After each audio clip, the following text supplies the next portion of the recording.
during a road trip through Ohio, I found myself growing drowsy behind the wheel. Seeking a place to rest, I pulled into a small town named Xenia. There, I discovered the Xenia Country Inn, a somewhat worn-down establishment that seemed to fit the overall character of the town, since all I required was a night's sleep. I parked in the lot and headed to the motel's front office, located in the corner of one of the two buildings. An elderly man was present, absorbed in reading the newspaper. The room was stiflingly hot. A loud buzz of a tabletop fan added to the atmosphere. I inquired about a room, and the man glanced up from his paper without offering a greeting. He stated the price as $65, and I assumed he meant it was the cost of the room. I handed him my credit card and requested a corner room, to which he bluntly responded with a negative. Clearly, customer service was not a priority here. The man handed me an old-fashioned key on a plain key ring. This place still used keys rather than key cards. I walked across the parking lot to my room, finding it a bit challenging to unlock the door. After some wiggling, I finally managed to open it. Upon entering, I glanced around the mostly empty parking lot. There were only 2 other cars present, giving the area a ghostly atmosphere. Inside the room, a peculiar mix of cotton and vomit lingered in the air. I considered requesting a different room due to the smell, but I realized that all the rooms probably carried a similar odor. The room was compact, featuring a worn-out blue carpet, a sofa, a small coffee table, and a bed. I shut the door and attempted to lock it, only to encounter unexpected difficulty. It took nearly 30 seconds of effort, during which I nearly strained myself before I was able to unlock it. Ironically, when I tried to open the door, it wouldn't budge, despite the door not being entirely locked. I was relieved as long as it remained shut. I settled onto the bed, which emitted loud squeaks from the old springs and bed frame. Although I tried to turn on the TV, the remote was unresponsive, deciding to forgo watching TV. I crawled onto the covers and attempted to fall asleep. However, my efforts were disrupted when a loud thump sounded against the window.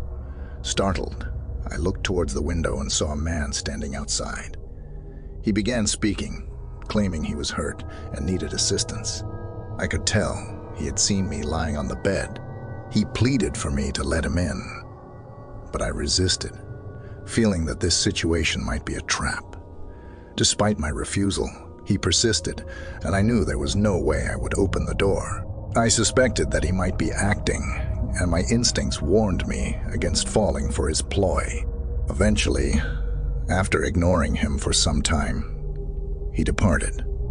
I checked to confirm, and indeed, he had disappeared from view. It dawned on me that the area I was in was far from safe. I went to the door to double, check its lock, giving it a few firm tugs to ensure it wouldn't open. Satisfied that it was secure, I pulled the curtain shut over the 2 windows, blocking any potential view into the room. The unease from the incident eventually began to subside, and within about half an hour, my nerves had calmed enough for me to drift into a half-sleep. However, this fragile state of slumber was soon disrupted by a bizarre dream. In the dream, I found myself in a closed supermarket, pursued by the manager.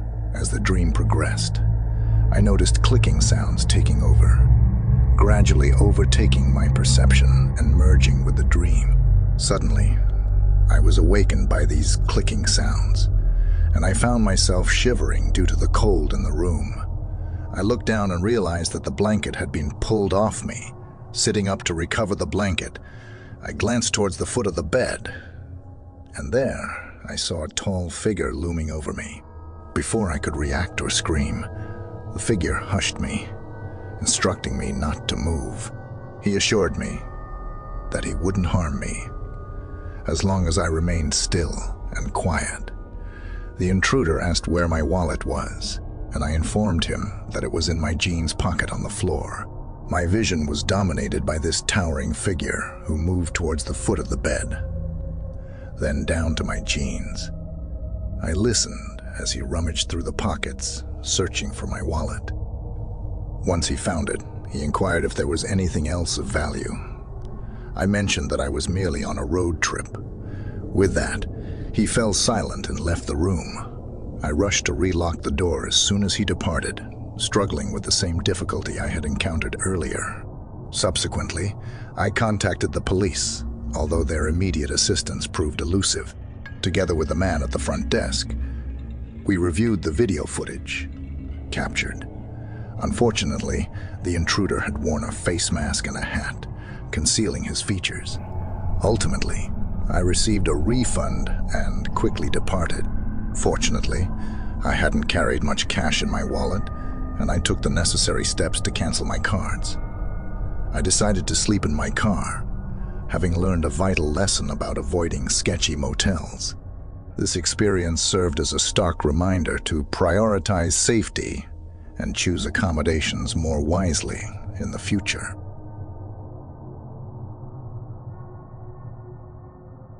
Early last year, my father and I traveled to a small town to engage in charity work for flood-affected families.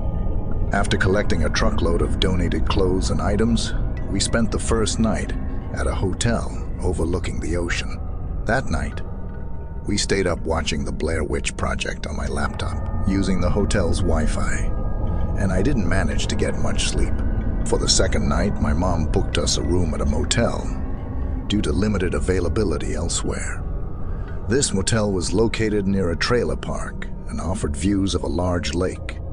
The property was secluded among trees, away from public areas.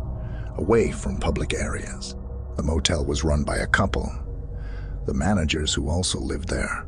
The woman was kind and informative, but her husband emanated an unsettling vibe, reminiscent of a character from a serial killer movie.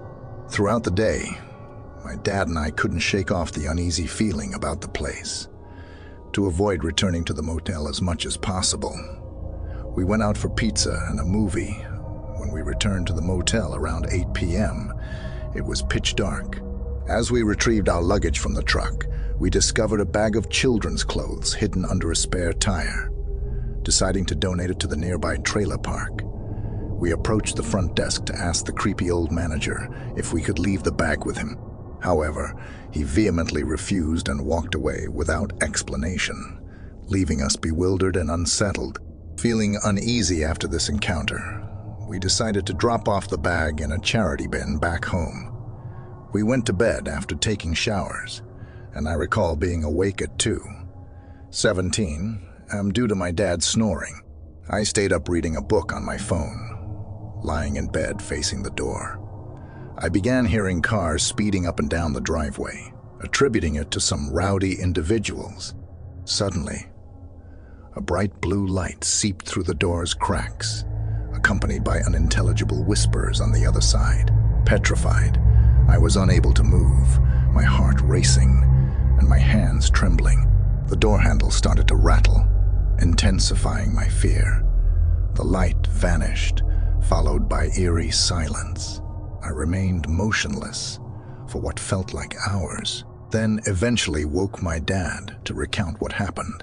My dad laughed and revealed that he, too, had heard strange noises earlier in the night, scratching sounds on the walls beside our bed.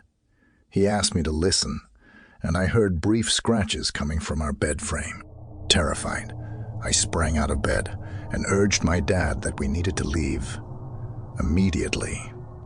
We left the room key on the bed and quietly left for the truck. We departed at 2:32. I vowed never to go near that motel again, haunted by the unsettling experiences we had encountered during our stay.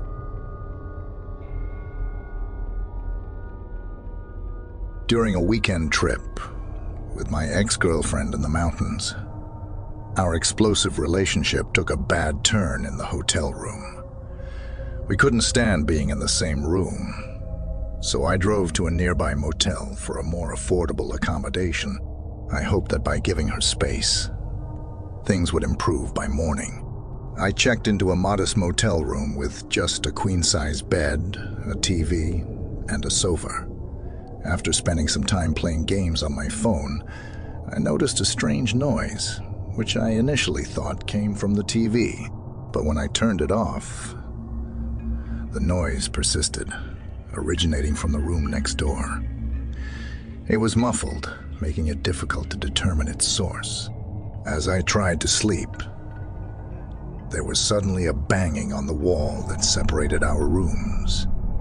Confused and a little frightened, I decided to confront the person next door. I knocked on their open door, asking if there was a problem, but received no response. The TV was still on, showing a blank blue screen with a sticky note instructing me to check under the bed. Feeling uneasy, I ran out of the room and back to mine. Locking the door securely, I texted my girlfriend to share what had happened, and she called me immediately. As I recounted the story over the phone, we heard more banging on the wall from the neighboring room. She advised me to either run to my car or the front desk for safety. I chose to go to the front desk, hoping to get a refund. I told the desk clerk about the strange occurrences in the room next to mine, but he seemed to know that both adjacent rooms were vacant. He reluctantly checked the room, but found nothing. He refused to refund my money, so I left, not caring about the cost. Back at the hotel with my girlfriend, I felt relieved to be in a familiar and safe environment. I couldn't explain the eerie experiences at the motel, including the mysterious banging, the note instructing me to check under the bed, and the disappearance of the note itself. I decided I didn't want to know the truth behind these events, and simply wanted to put the unsettling incident behind me.